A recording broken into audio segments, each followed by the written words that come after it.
नमो अर्हन्ताणं नमो सिद्धाणं नमो आयर्याणं नमो वज्रायाणं नमो लोये सव्वसां।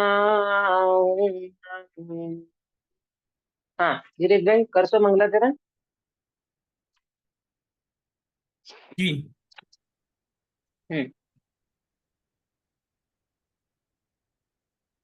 मंगलमय मंगल करण वीतराग विज्ञान नमो ताहि जाते भय अरहंतादि महान परिमंगल करि हो महा ग्रंथ करन को काज जाते मिले समाज सब पावे निज पद राज शिव उपाय करते प्रथम कारण मंगल रूप विघ्न विनाशक सुख करण नमो शुद्ध शिव भू नमो शुद्ध शिव भू।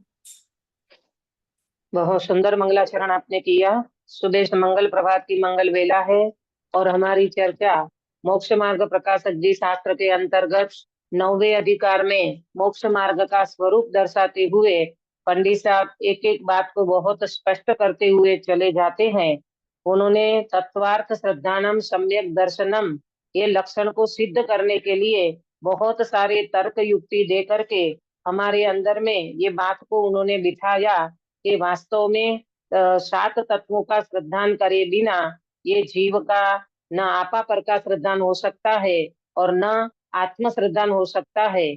फिर जो चौथे नंबर का देव गुरु धर्म का जो श्रद्धान बताया था उसमें भी पंडित साहब का ये कहना था कि भाई ये जो तत्वार्थ श्रद्धान है उनमें व्यवहार से जो हमारे देव शास्त्र गुरु का जो श्रद्धान है वो भी जरूरी है, क्योंकि देव शास्त्र गुरु के बिना तो जीव का ग्रहित मिथ्यात्व नहीं जाता और ग्रहित मिथ्यात्व के बिना अग्रहित जाने की तो संभावना होती ही नहीं है। इसीलिए कल जो हमारी चर्चा चली थी कि भाई प्रश्न उठाया था कि नारकी आदि जो जीव हैं उनको देवगुरु धर्म का श्रद्धान कहाँ होगा, फिजिकली कुछ दिखता नहीं है, न वहाँ देवगुरु धर्म का कोई अस्तित्व है, तो उनको कैसे होगा। तो वो समाधान में 326 पेज का जो पैरा पढ़ा था हमने उनमें मोक्ष तत्व को लेकर के अरियंत सिद्ध का श्रद्धान कराया, संवर निर्जरा को लेकर के गुरु का श्रद्धान कराया और राग वितराग रूप धर्म को लेकर के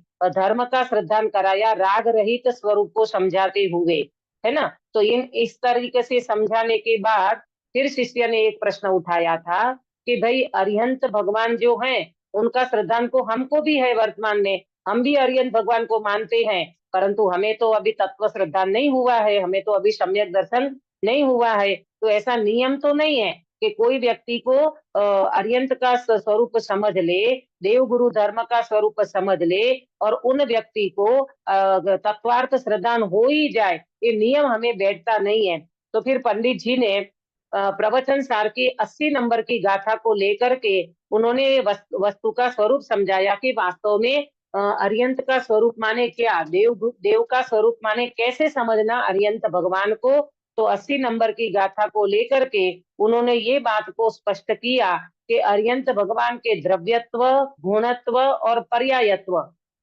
ये तीनों को जो व्यक्ति समझता है वो अपनी आत्मा को समझता है और अपनी आत्मा को समझने वाला व्यक्ति मोह को दूर कर सकता है, मोह विलय को प्राप्त हो जाता है। ये वाली बात पंडित जी ने यहाँ पर स्पष्टता से समझाई थी। देखो, अरियंत भगवान का द्रव्य, गुण और पर्याय है ना, ये द्रव्यत्व जो लिया है ना, तो उनका अभेद भगवान आत्मा, उनका अनंत गुणों का पिंड और उनका पर्याय स्वभाव ऐसा ही एज इट इज हमारे में है। हमारा भी द्रव्यत्व वैसा ही है, गुणत्व भी हमारा वैसा है और पर्यायत्व माने पर्याय स्वभाव। कल हमने ज्ञान गुण के पर्याय को लेकर के चर्चा की थी कि जानना जानना जानना भगवान का और हमारा समान है। दूसरी बात समझाई कि पर्याय उनकी भी एक समय की है और हमारी भी एक समय की है। भगवान की पर्याय का भी उत्पादय होता है, हमारी पर्याय में भी उत्पादय होता है। तो इस तरह से सारी समानता पाई जाती है। अब ऐसी समानता को जब हम समझेंगे, यानी हमारे पर्याय स्वभाव में जो जानना जानना हमको समझ में आ जाएगा, तो ये जानना जाननहार में से तो आ रहा है, आत्मा में से तो आ रहा है। तो जानना और जाननहार यहाँ कोई भेद नहीं है, ये तो एकदम अभेद वस्तु है। जैसे शक्कर और शक्कर की मिठास, ये कोई अलग नहीं है। उनको समझाने के लिए हम अलग बता सकते हैं, परंतु वस्तु तो एक रूप रहती है। इसी तरह जानना और जाननहार ये वास्तव में एक अभेद स्वरूप है। ये जब जानना पकड़ में आता है, लक्षण पकड़ में आता है, तो लक्ष्य की प्राप्ति हुए बिना नहीं रहती है। इस तरह से पंडित जी ने ये वाली चर्चा की थी। बराबर। कल हमने एक प्रश्न ये था, हालांकि वो प्रश्न तो अक्षा का अलग था, लेकिन मैंने फिर ये वाली बात छेड़ी थी कि अर्यंत भगवान को जो 46 गुण बताया, उसमें से 42 गुण जो है वो पर्याय आश्रित कहो, पुद्गल आश्रित कहो। तो तीर्थंकर में तो ये बात बैठ सकती है कि तीर्थंकर को 34 अतिशय होते हैं, तो उनमें ये बात बैठ सकती है। परंतु सामान्य केवली जो होते हैं, सामान्य अर्यंत जो होते हैं, तो उनमें अभी स्पष्टता से नहीं आती ये बात। परंतु 4 गुण जो आत्मा आश्रित है ना, अनंत ज्ञान, अनंत दर्शन, अनंत सुख और अनंत वीर्य, ये सब में समान होते हैं। तो वहां पर 4 गुण की बात मिलती है, बाकी इतनी स्पष्टता आई नहीं है। और ये जो 46 गुण की बात जो ली गई है, वो तीर्थंकर भगवान के अपेक्षा से ली गई है। इतनी बात कल मैंने थोड़ा संशोधन किया, तो इतनी बात समझ में आती है। ये ज्यादा मायने नहीं रखती है, तो मैंने ऐसे ही बताया। अब देखो, आज हमारी चर्चा चलेगी 3 to 7 पेज नंबर। यहाँ फिर प्रश्न उठाया है। ये इतना इन्होंने बताया, देवगुरु धर्म का श्रद्धान, 7 तत्वों का श्रद्धान, आपापर का श्रद्धान और आत्म श्रद्धान, ये 4 लक्षण की बात करने के बाद भी प्रश्न उठाया है। और वो प्रश्न इतना मजेदार है, इसमें भी और 2-3 प्रश्न हैं, जिससे बिल्कुल पंडित साहब कहीं पर भी गुंजाइश नहीं बचाएंगे कि अपने अंदर में कहीं कंफ्यूजन रह जाए। देखना, बहुत मार्मिक चर्चा है, ध्यान से सुनना। यहाँ प्रश्न है, मिला सबको? 3 to 7 पेज नंबर 327। देखो, यहाँ प्रश्न है, क्या प्रश्न है कि सच्चा तत्वार्थ श्रद्धान व आपापर का श्रद्धान व आत्म श्रद्धान व देव गुरु धर्म का श्रद्धान सम्यक्त्व का लक्षण कहा। 4 लक्षण बताया गिरीश भाई, सम्यक्त्व का 4 लक्षण कौन कौन से? एक तत्वार्थ देव गुरु धर्म का श्रद्धान, एक तत्वार्थ श्रद्धान, एक आपापर का श्रद्धान और एक आत्म श्रद्धान। ये नोट कर लेना आपकी कॉपी में। 4 लक्षण, काश्मीरा बेन एक बार रिपीट करोगे? 4 लक्षण। हाँ दीदी। बोलो। एक तत्वात श्रद्धान, दूसरा हम्म, स्वपर का मतलब आपा पर का श्रद्धान, तीसरा हम्म, आत्म श्रद्धान और चौथा देव गुरु हम्म, धर्म का श्रद्धान। धर्म का श्रद्धान, वेरी गुड। ये 4 लक्षण पंडित जी ने बताया है। अब ये 4 लक्षण की डिटेल भी बता दी, सब कुछ बता दिया है ना। तो फिर प्रश्न करा कि ये जो 4 लक्षण आपने बताया, तथा इन सर्व लक्षणों की परस्पर एकता भी दिखाई सो जानी, है ना, परस्पर उनकी एकता भी समझ में आती है। परंतु परंतु कहकर के बहुत बड़ा प्रश्न पूछ लिया कि अन्य अन्य प्रकार लक्षण कहने का प्रयोजन क्या? अरे भाई, इतना 4 लक्षण बताया, 4 का स्वरूप बता दिया, तो हमने जान लिया, पर आपने अन्य अन्य प्रकार उनका लक्षण कहने का प्रयोजन क्या है? सबके लक्षण अलग अलग बताते हो, तो इतना सारा बताने का प्रयोजन क्या रहा? भाई इतना बता देते कि 7 तत्व का श्रद्धान करना है तो हम कर लेते, इतनी सारी मकसद क्यों कराते हो? फिर आपापर को भी जानो, फिर आत्म श्रद्धान भी जानो, फिर देव गुरु धर्म को भी जानो, इतना सारा क्यों? आप तो वजन दे रहे थे तत्वार्थ श्रद्धान के ऊपर, उनको तो आपने लक्षण बनाया था, तो उतनी बात समझानी थी ना। तो ये 4 लक्षण बताओ, फिर उनके भिन्न भिन्न लक्षण बताओ, फिर उनका प्रयोजन बताओ, इतनी सारी हमको आप एक्सरसाइज क्यों कराते हो? ये प्रश्न है। अब देखना इसका उत्तर पंडित जी कितना स्पष्ट और सटीक देते हैं। यह 4 लक्षण कहे, प्रश्न समझ में आया ना सबको? अक्षा बेटा, अंकित भैया, हाँ दीदी। है ना? प्रश्न बराबर आया ना समझ में? अब देखो इनका उत्तर पंडित जी बहुत सटीक देंगे। यह 4 लक्षण कहे, उनमें सच्ची दृष्टि से एक लक्षण ग्रहण करने पर चारों लक्षणों का ग्रहण होता है, पंडित जी कहते हैं भैया मुझे इतनी मेहनत कराने के पीछे मात्र प्रयोजन ये था, अगर ये 4 लक्षण बताने के बाद मेरा प्रयोजन तो यही है, मेरा प्रयोजन तो वो तो पंडित जी अपना चिंतन रखते हैं। वास्तव में देखा जाए कि सच्ची दृष्टि से, सम्यक दृष्टि से एक लक्षण ग्रहण करने पर चारों लक्षणों का ग्रहण होता है। अगर तुमने एक लक्षण ग्रहण कर लिया ना 4 में से, तो फिर चारों लक्षणों का ग्रहण हो जाएगा। पर शब्द क्या रखा? सच्ची दृष्टि से। अब इसमें बहुत पुरुषार्थ है। ये सच्ची दृष्टि माने क्या? सच्ची दृष्टि माने सम्यक दृष्टि, सच्ची दृष्टि माने यथार्थ वस्तु का स्वरूप। अब ये समझने के लिए व्यक्ति को बहुत ईमानदार होकर के अभ्यास करना पड़ता है। देखो अभी इनका डिटेल बताएंगे तब अपने को समझ में आएगा।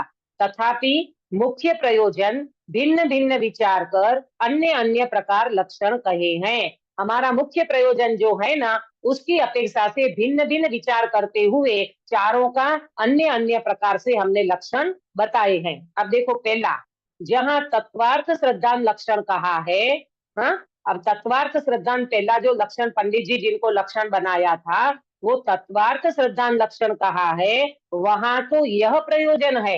हाँ, ये 7 तत्वों के श्रद्धान का प्रयोजन क्या है कि इन तत्वों को पहचाने तो यथार्थ वस्तु के स्वरूप का वह अपने हित अहित का श्रद्धान करे, तब मोक्ष मार्ग में प्रवर्ते। अब ये 2 लाइन में 7 तत्व आ गए। मुझे कौन बता सकता है कि ये 2 लाइन में 7 तत्व कैसे आ गए? पहले आप प्रयास करो, नहीं होगा तो फिर मैं तो बताऊंगी। हाँ, अंकित भैया कुछ प्रयास कर सकते हो? ये 2 लाइन में क्या क्या क्या 2 लाइन में, कौन सी 2 लाइन में? वहां तो यह प्रयोजन है, वहां माने कहा? ये जो तत्वार्थ सिद्धांत लक्षण बताया वहां क्या प्रयोजन है कि इन तत्वों को पहचाने तो यथार्थ वस्तु के स्वरूप का और अपने हित अहित का श्रद्धान करे, तब मोक्ष मार्ग में प्रवर्ते। अब ये 2 लाइन में 7 तत्व आ गए। कौन बता सकता है? प्रयास करो।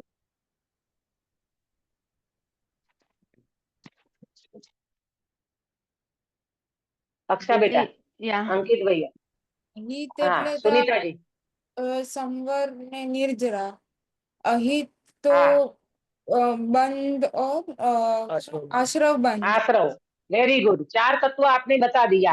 हित में लेना संवर निर्जरा, अहित में लेना आश्रव बंध। हाँ, फिर आगे। यथार्थ वस्तु के स्वरूप में जीव अजीव लेना है। Very good. यथार्थ और वस्तु के स्वरूप में जीव अजीब आ जाएगा। और अहित मोक्ष में मार्ग। संवर निर्जरा आ गया, अहित हाँ, में आ गया बंध और आश्रव और बंध, आश्रम और मोक्ष और मार्ग में मोक्ष जो मार्गम, प्रवर्तन करेगा वो मोक्ष को वो प्राप्त मोक्षम। करेगा ही हाँ, करेगा। वो तो इंक्लूड है संवर निर्जरा के अंतर्गत, बराबर। तो ये 7 तत्वों का पंडित जी ने 2 लाइन में पूरा स्वरूप बता दिया, प्रयोजन बता दिया। तो आपको समझ में आया कि ये 7 तत्वों का जो प्रयोजन है ना, उनको जान करके करना क्या है? तो बोले कि पहले तो जीव अजीव को जानो, फिर जीव अजीव को जानने के बाद आपको जो घातक बनता है आपकी साधना में, तो आप आश्रव बंध को जानो, वो मेरे लिए अहितकारी है, और संवर निद्रा मेरे लिए हितकारी है। तो मोक्ष मार्ग में मुझे अगर प्रवर्तन करना है तो मुझे संवर निद्रा को जानना पड़ेगा, और संवर निद्रा को जान करके मोक्ष मार्ग में जो प्रवर्तन करेगा वो व्यक्ति को मोक्ष अवश्य प्राप्त होगा। तो पंडित जी कहते हैं ये हमारा था प्रयोजन के तत्वार्थ श्रद्धा नाम लक्षण जो बनाया, उसमें 7 तत्वों को जान करके अहित क्या है, अहित क्या है, जीव अजीव को जानना क्यों, मोक्ष मार्ग में प्रवर्तन करना क्यों, ये सारा प्रयोजन हमारा था। तो ये प्रयोजन जो अगर आपको समझ में आ गया तो आपका तत्वार्थ श्रद्धान लक्षण बराबर बन गया। ये हो गई एक बात। अब दूसरा लक्षण है आपा पर का श्रद्धान। अब देखो आपा पर के श्रद्धान में पंडित जी क्या बात करना चाहते हैं? तथा जहां आपा पर का भिन्न श्रद्धान लक्षण कहाँ है, वहां तत्वार्थ श्रद्धान का प्रयोजन जिससे सिद्ध हो उस श्रद्धान को मुख्य लक्षण कहा है। जीव अजीव के श्रद्धान का प्रयोजन आपा पर का भिन्न श्रद्धान करना है, तथा आश्रवादी के श्रद्धान का प्रयोजन रागादिक छोड़ना है। सो आपा पर का भिन्न श्रद्धान होने पर द्रव्य में रागादि न करने का श्रद्धान होता है।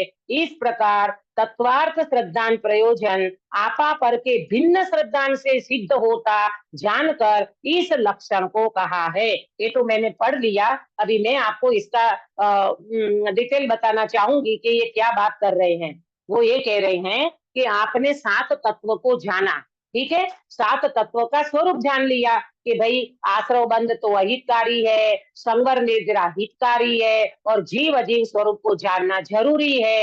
ये सारी चीजें आपने समझ तो ली, परंतु इनमें से, ये 7 तत्वों में से आपा पर का श्रद्धान मुख्य प्रयोजनकारी था।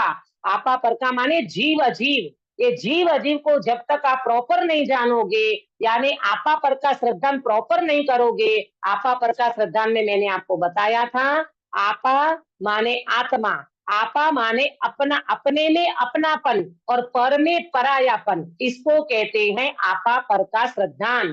तो अपने में अपनापन नहीं आया और पर में परायापन नहीं आया, तो आपने जीव अजीव का भेद विज्ञान कहाँ किया? आपने तो मात्र उनका डिटेल समझ लिया।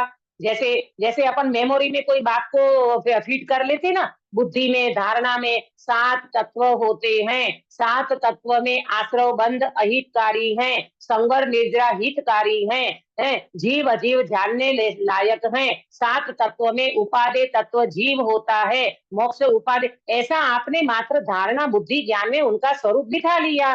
तो इतने मात्र से काम बनने वाला नहीं है, तो क्या करना चाहिए? अरे उन 7 तत्वों में से आपा पर का श्रद्धान करो, ये हमारा प्रयोजन था। तो आपा पर में जीव अजीव का श्रद्धान, जीव माने में त्रिकाली ध्रुव भगवान आत्मा और अजीव माने शरीर को लेकर के संयोग, ये बाहर का जो भी पदार्थ है वो सब मेरे से बिल्कुल भिन्न है, ये आपको श्रद्धान करना था।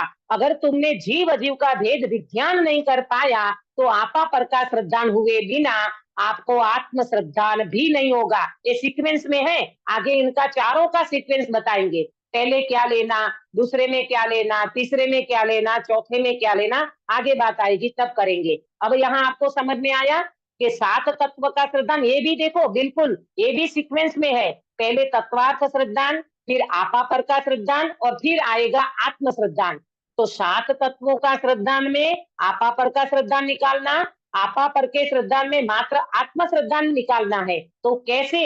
तो पहले 7 तत्वों को जानो, 7 तत्व का स्वरूप जान करके देखो, पंडित जी ने इसमें बहुत सारी बातें लिखी है। क्या लिखा? पंडित जी इसमें ये बताते हैं कि भाई आपा पर का श्रद्धान नहीं करोगे तो आपको सम्यक दर्शन नहीं होगा, उसमें अपने को अपनापन और पर में परायापन। अब पर में परायापन में राग द्वेष भी पर है तो आश्रव तत्व पर में चला गया, कर्मों का बंध भी पर है तो बंध तत्व पर में चला गया, और संवर निर्जरा जो है वो वास्तव में देखा जाए तो तब प्रकट होगा कि जब आप जीव अजीव का भेद विज्ञान करोगे तब ही संवर निर्जरा प्रकट होगा।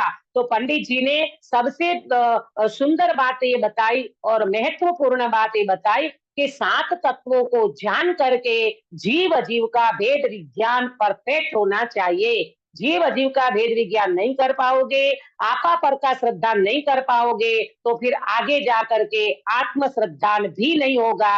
तो आपको समझ में आया होगा। देखो एक एग्जाम्पल से समझाती हूँ। जैसे हमने दर्पण में हमने हमारा चेहरा देखा, ठीक है, और चेहरा देखा तो इधर कुछ दाग लगा हुआ था, इधर कुछ काला काला लगा हुआ था, तो बोलो वो दर्पण में देख करके काला काला देखा, काला आपको कुछ यहाँ लगा है ऐसा समझ में आया, तो क्या इतने मात्र से आप रुक जाते हो कि उस काले दाग को दूर करते हो? क्या करते हो? काले दाग को दूर करते हैं। हाँ, ऐसा थोड़ी है कि भाई वो तो दर्पण ने दिखाया, थैंक यू दर्पण को कह सकते हो कि दर्पण ने दिखाया, इतनी बात तो ठीक है, पर ये काला दाग हम रखना नहीं चाहते, हम जब उनको हटाना चाहेंगे ना तब हमारा प्रयोजन सिद्ध होगा। इसी तरह पंडित जी का कहना है कि भाई 7 तत्व का स्वरूप हमने आपको डिटेल से बता दिया है ना, जीव अजीव का स्वरूप कैसा, आश्रव बंध का स्वरूप कैसा, संवर निद्रा मोक्ष का स्वरूप कैसा, ये सब बता करके अब अपने को करना क्या है? तो बोले इनमें से अपने को भेद विज्ञान में तो जीव अजीव का भेद विज्ञान करना है। ये 7 तत्वों का स्वरूप समझने के बाद हमें राग द्वेष को हटाना है, आश्रव बंध को दूर करना है। जैसे काला दाग दूर करना है, इसी तरह राग द्वेष दूर करने के लिए, आश्रव बंध दूर करने के लिए प्रथम 2 में भेद विज्ञान करना, जीव और अजीव में। और जीव अजीव का भेद विज्ञान हो गया तो आपा प्रकाश श्रद्धान हो गया। बराबर, ये दूसरा पॉइंट समझ में आया। अब तीसरे पे चलते हैं। तीसरा है तथा जहां आत्म श्रद्धान लक्षण कहा है। अब मात्र आत्म श्रद्धान लेना, यहाँ पर को हटा दिया। वहां आपा पर के भिन्न श्रद्धान का प्रयोजन इतना ही है कि आपको आप जानना, मैं तो मैं हूँ, मैं तो मैं ही हूँ, मैं तो एक शुद्ध चैतन्य तत्व हूँ। यहाँ पर को हटा दिया, शरीर को हटाया, राग द्वेष को हटाया, पर भाव को हटाया, विभाव को हटा दिया है। तो कहते हैं अब क्या बचा? आपको आप जानने पर का भी विकल्प कार्यकारी नहीं है। अब शरीर का विकल्प कब तक करे? शरीर से भेद विज्ञान कर लिया ना, शरीर से भेद विज्ञान कर लिया, कर्मों से भेद विज्ञान कर लिया, आश्रव बंध से भेद विज्ञान कर लिया, तो कहते हैं कि अब कब तक उनका विकल्प करते नहीं। अब तो मात्र मैं हूँ, मैं हूँ, मैं हूँ, एकमात्र में, बस उसी में आ जाना, इसका नाम है आत्म श्रद्धान। अब ये आत्म श्रद्धान जब अपने को समझ में आता है तो अन्य विकल्प कोई कार्यकारी नहीं रहते। तो पंडित जी कहते हैं ऐसे मूलभूत प्रयोजन की प्रधानता जानकर आत्म श्रद्धान को मुख्य लक्षण कहा है।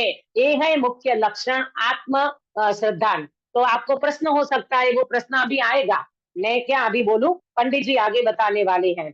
तो आपको तीसरा पॉइंट समझ में आया, तीसरा लक्षण समझ में आया गिरीश भाई? क्या है तीसरा लक्षण गिरीश भाई? जी, आत्म लक्षण, आत्म श्रद्धान हाँ, है तो मैं ही हूँ बस। लक्षण बताया।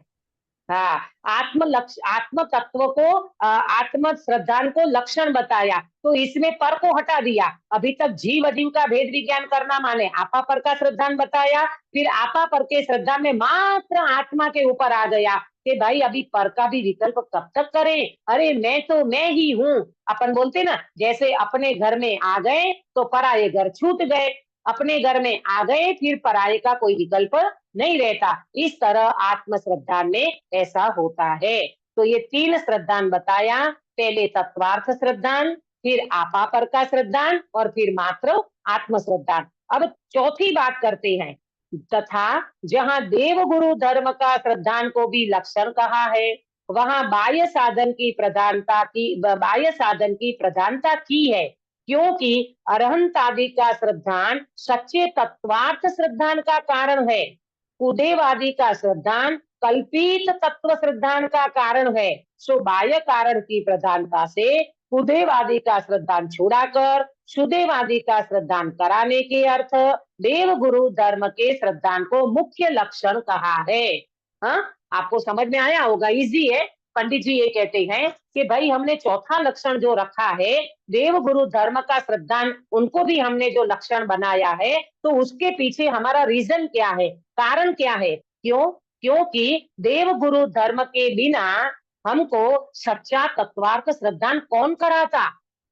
गिरीश भाई, अपने को भगवान की दिव्य ध्वनि नहीं मिलती, अरियंत भगवान की दिव्य ध्वनि नहीं मिलती, तो अपने को ये 7 तत्व कौन बताते, है ना? जैसे आज के समय में अपन कहते हैं तो गुरुदेव नहीं मिलते तो अपने को आत्मा कौन समझाता, गुरुदेव नहीं मिलते तो अपने को ये ग्रहित मिथ्यात्व से कौन बचाते। तो इसी तरह अरियंत भगवान नहीं मिलते तो ये 7 तत्व कौन बताते? आप मुझे बताओ कि 7 तत्व किसके ज्ञान में आया सबसे पहले? सुधा देव। 7 तत्व हाँ? अरिहंत भगवान हाँ, ज्ञानी के अरियंत भगवान के बिना, अरियंत भगवान के केवल ज्ञान में आई ये बातें कि 7 तत्व होते हैं, क्योंकि उन्होंने अपने जीव तत्व को जाना ना, अपने भगवान आत्मा को पहचाना, तो उनको आगे जाकर के केवल ज्ञान हुआ। और केवल ज्ञान में 6 द्रव्य, 7 तत्व, ये सारी चीजें उनके ज्ञान में आई है, केवल ज्ञान में। तो अरियंत भगवान का महान उपकार है हमें, जिन्होंने तत्वार्थ श्रद्धान का स्वरूप समझाया, 7 तत्वों का स्वरूप बताया। इसलिए अरियंत आदि का श्रद्धान हमारे तत्वार्थ श्रद्धान का कारण है तो फिर ऑपोजिट बात बता दी कि कुदेवादी का जो श्रद्धान है वो कल्पित तत्व श्रद्धान का कारण है। कल्पित माने झूठी मान्यता, झूठा, कुदेव, कुगुरु, कुधर्म वो सब झूठे हैं। क्यों? वो हमारे राग की पुष्टि कराते हैं, हमें वितरागता की ओर नहीं ले जाते हैं। और हमारे भगवान कैसे हैं? हमारे भगवान हमारी आत्मा की श्रद्धा कराते हैं, सातों तत्वों का यथार्थ श्रद्धान कराते हैं और आत्मा की श्रद्धा कराते हुए हमें वितरागता की ओर ले जाते हैं। तो हमारी कल्पित मान्यताएं सारी छूट जाती है, सुख बुद्धि पर में छूट जाती है, सुखाभास हमारी मान्यता में से निकल जाता है। पर से हम सुखी नहीं हो सकते, पर द्रव्य में सुखी दुखी नहीं कर सकता। ये सारी झूठी मान्यता, ये सारा झूठा ग्रहित मिथ्यात्व और ग्रहित मिथ्यात्व के कारण जो कुदेव, कुगुरु, कुधर्म है वो हमारा बिल्कुल छूट जाता है। इसीलिए हमारे देव गुरु धर्म हमारे परम उपकारी हैं। देखो, सो बाह्य कारण की प्रधानता, ये बाह्य कारण में देव गुरु धर्म ये है भले बाह्य कारण, पर हमको इनसे सच्चे देव शास्त्र गुरु का श्रद्धा होता है। और ये सच्चे देव गुरु धर्म के बिना हमको न सात तत्व समझ में आता, न हमें आपा पर का श्रद्धान होता और न हमें आत्म श्रद्धान हो सकता था। ये तो वास्तव में बिल्कुल प्रथम नंबर पे लेना चाहिए और पंडित जी ने आगे लिया भी है। ये तो व्यवहार से इनको सम्यक्त्व कहा है ना, इसलिए इनको यहाँ रखा।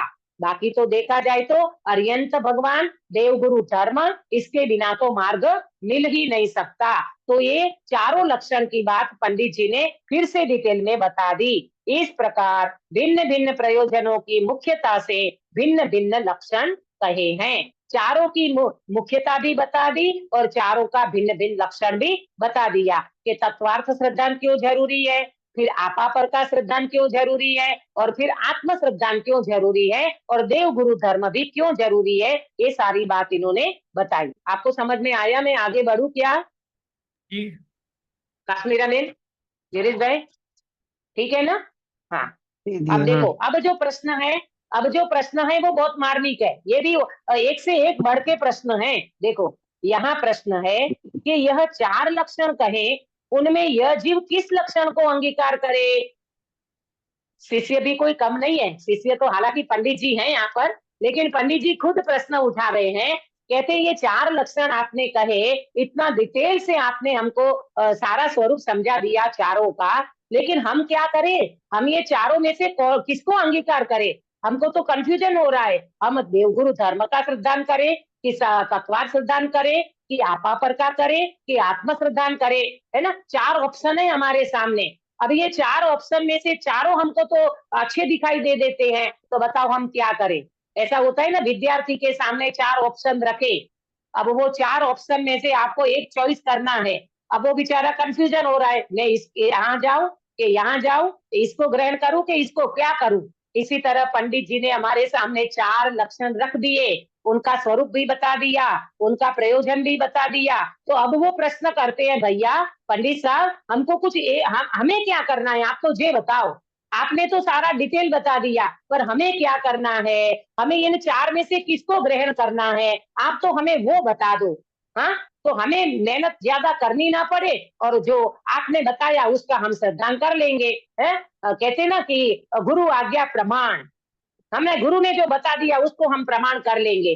तो पंडित जी कहते ऐसे नहीं भैया, ये चार में से एक को ग्रहण करना कि चारों को ग्रहण करना कि क्या करना, उसका भी आप स्वरूप समझ लो। तो देखो समाधान में क्या बताते हैं, क्या क्या पंडित जी का चिंतन है गजब का। मिथ्यात्व कर्म के उपशम आदि होने पर विपरीत अभिनिवेश का अभाव होता है। मिथ्यात्व कर्म, मिथ्यात्व नाम का कर्म, ये कर्म मिथ्यात्व नाम का कर्म माने दर्शन मोह, मोहनीय कर्म का भेद है ये मिथ्यात्व। तो ये मिथ्यात्व कर्म के उपशम आदि होने पर, अब उपशम आदि में क्या क्या लेना, कौन बताएगा? उपशम आदि में क्या लेना?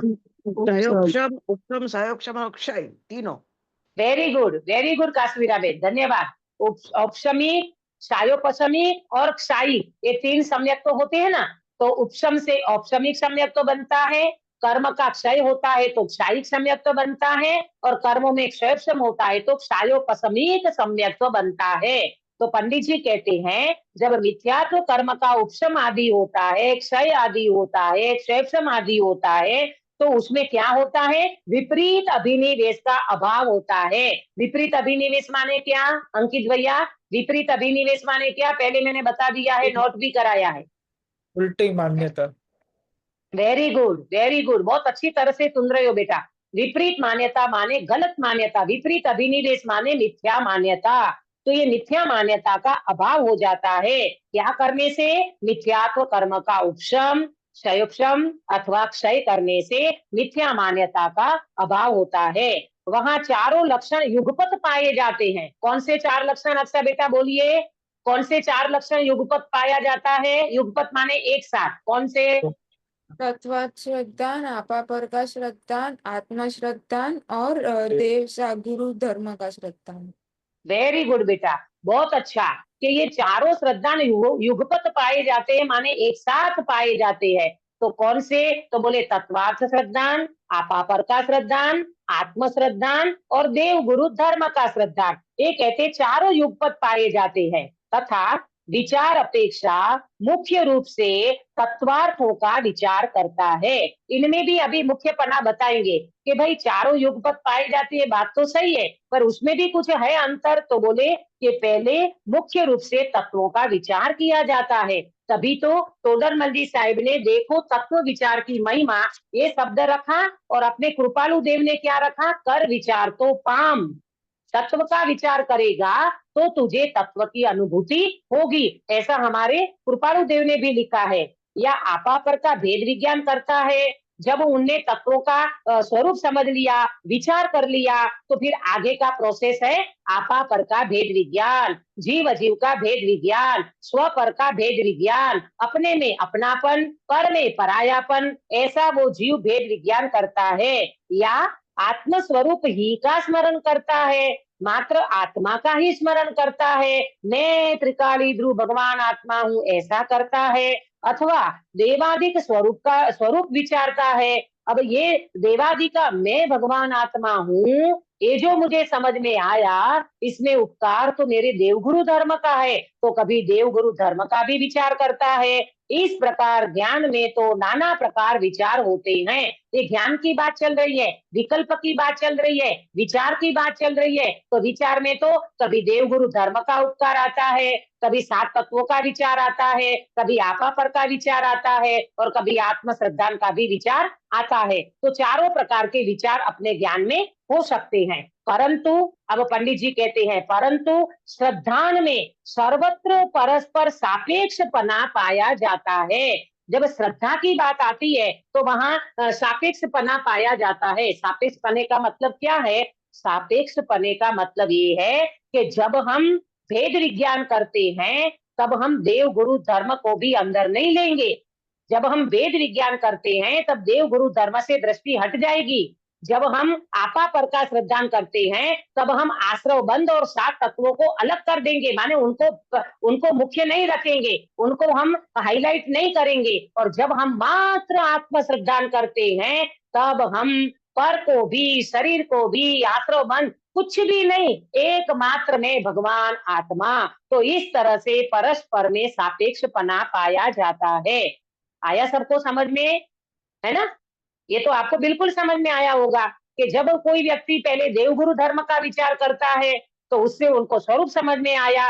फिर जब सात तत्वों का श्रद्धान करता है तो देवगुरु धर्म को हटाएगा, फिर सात तत्व का श्रद्धान करेगा। और जब सात तत्व के श्रद्धान का डिटेल समझ लिया, अब वो भेद विज्ञान में गया तो सात तत्वों को हटा करके मात्र जीव अजीव में आएगा, आपा पर में आएगा, और आपा पर का भी भेद विज्ञान कर लिया तो फिर पर को छोड़ करके मात्र ने मात्र एक आत्म श्रद्धान करेगा। इस तरह से परस्पर भिन्नपना, सापेक्षपना पाया जाता है। देखो, तत्व विचार करता है तो भेद विज्ञान आदि के अभिप्राय सहित करता है, और भेद विज्ञान करता है तो तत्व विचार आदि के अभिप्राय सहित करता है। इसी प्रकार अन्यत्र भी परस्पर सापेक्षपना है। इसलिए सम्यक दृष्टि के श्रद्धान में चारों ही लक्षणों का अंगीकार है। ये पंडित जी ने और बात को स्पष्ट करके ये बताया कि भाई वो व्यक्ति तत्व विचार करता है तो क्यों करता है? तत्व विचार क्यों करता है? तो बोले भेद विज्ञान के लिए करता है। भेद विज्ञान क्यों करता है? तो बोले उनके अभिप्राय में उनको तत्व विचार, देखो भेद विज्ञान करता है तो तत्व विचार आदि के अभिप्राय सहित करता है। भेद विज्ञान करता है तो तत्व विचार आदि के अभिप्राय सहित करता है, इसका मतलब कोरा भेद विज्ञान नहीं है, वो तत्वों का विचार करके बैठा हुआ है।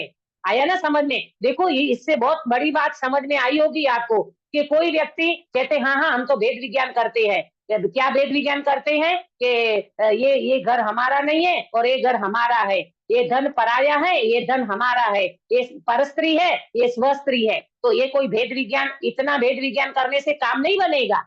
आया ना समझ में? अरे वेद विज्ञान में मुख्य रूप से तो अपने को अपने भगवान आत्मा की प्राप्ति करना है तो तत्व विचार मुख्य रखना चाहिए, और तत्व विचार में सातों तत्व भी आएगा और सातों तत्वों में वेद विज्ञान में जीव अजीव ये दो तत्व आएंगे। तो ये सारी अपेक्षा अपने को समझना होती है।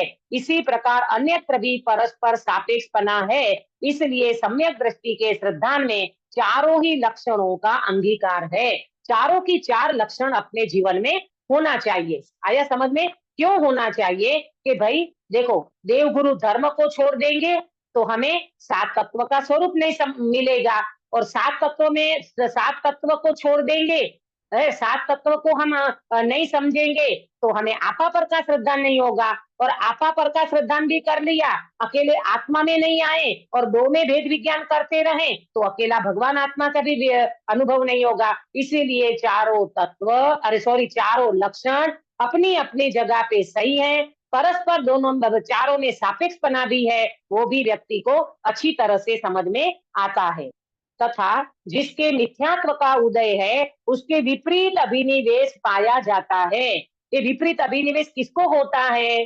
जिसको मिथ्यात्व का उदय चल रहा है। मिथ्यात्व का अनुदय हो तो नहीं, मिथ्यात्व का उदय चल रहा है, उस व्यक्ति को विपरीत मान्यता पाई जाती है। उसके यह लक्षण आभास मात्र होते हैं, सच्चे नहीं होते। ये मिथ्या मान्यता कैसी है? आभास मात्र है। मिथ्या मान्यता जैसी कोई चीज नहीं होती। जैसे वो बताते ना कि रस्सी और सर्प में किसी व्यक्ति ने रस्सी को सर्प मान लिया तो क्या वो रस्सी सर्प है कि सर्पाभास है?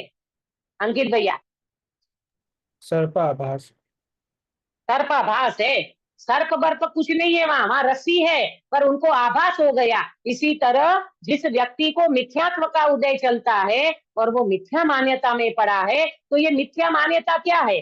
पर को अपना मानना, पर में सुख बुद्धि करना, शरीर को अपना मानना, संयोगों में ममत्व बुद्धि करना, लाड़ी वाड़ी गाड़ी को अपना मानना, ये सब क्या है? शरीर में देह में एकत्व बुद्धि करना, ये सब मिथ्या मान्यता है। ये सब आभास मात्र है, वो वास्तव में मेरे नहीं है, सच्चे नहीं है। जिन मत के जीवादिक तत्वों को मानता है, अन्य को नहीं मानता। अब ये जीव ने जब तत्व विचार किया ना, तो जिन मत में जो जीवादि सात तत्वों का स्वरूप समझाया उसी को मानता है, अन्य को नहीं मानता। उनके नाम भेद आदि को सीखता है, सात तत्व का नाम सीखता है, उसके भेद सीखता है, उसका स्वरूप समझता है, ऐसा तत्व श्रद्धान होता है। परंतु उनके यथार्थ भाव का श्रद्धान नहीं होता, यथार्थ भाव का श्रद्धान नहीं करेगा। ये देखो मिथ्यात्व के उदय जिसको चल रहा है उसको तो सुखाभास बताया, फिर वो व्यक्ति जिन आज्ञा के अनुसार भी सात तत्वों को समझता है, परंतु कहाँ रुक जाता है? तो पंडित जी कहते हैं नाम सीख लिया, भेद सीख लिया, परंतु वो व्यक्ति ने यथार्थ भाव का श्रद्धान नहीं किया, तथा आपा पर के भिन्न पने की बातें करें, चिंतन करें, परंतु जैसे पर्याय में अहम बुद्धि है, वस्त्रादि में पर बुद्धि है, वैसे आत्मा में अहम बुद्धि और शरीर आदि में पर बुद्धि नहीं होती। कितना कितना गजब दृष्टांत देकर के समझाया कि हमें बिल्कुल समझ में आ जाए, बच्चों को समझ में आ जाए, ऐसी बात बताई। क्या बात बताई? देखो ये बात बताई कि वो आपा पर का भिन्न पने की बातें तो करता है, अपन नहीं करते क्या काश्मीरा बेन? शरीर अने आत्मा जुदा है, स्व और पर भिन्न है, बातें हम नहीं करते क्या? हाँ करते हैं ना दीदी, वही बातें करते हैं, अनुभव। हाँ हाँ, तो कोई बात नहीं, आज बात करते हैं तो कल अनुभव भी आएगा। हाँ। निराश होने की बात नहीं है। पंडित जी तो यहाँ अपने को जागृत करते हैं, सावधान करते हैं। देखो, आपा पर के भिन्न पने की बातें करें, चिंतवन करें, परंतु जैसे पर्याय में अहम बुद्धि है और वस्त्रादि में पर बुद्धि है। पर्याय में अहम बुद्धि माने शरीर में अहम बुद्धि, देह माने मैं, शरीर माने मैं, ये जो अहम बुद्धि है, और वस्त्रादि में पर बुद्धि है। वस्त्रादि में पर बुद्धि माने ये जो वस्त्र है ना, ये वास्तव में पर बुद्धि माने ये वस्त्र मेरे नहीं है। शरीर जैसा तो वस्त्र को नहीं मानते ना, शरीर में जैसा अपने को अपना तो बुद्धि है, वैसी कोई वस्त्र में नहीं है, उसको पर मानते हैं। वैसे आत्मा में अहम बुद्धि और शरीर आदि में पर बुद्धि नहीं होती।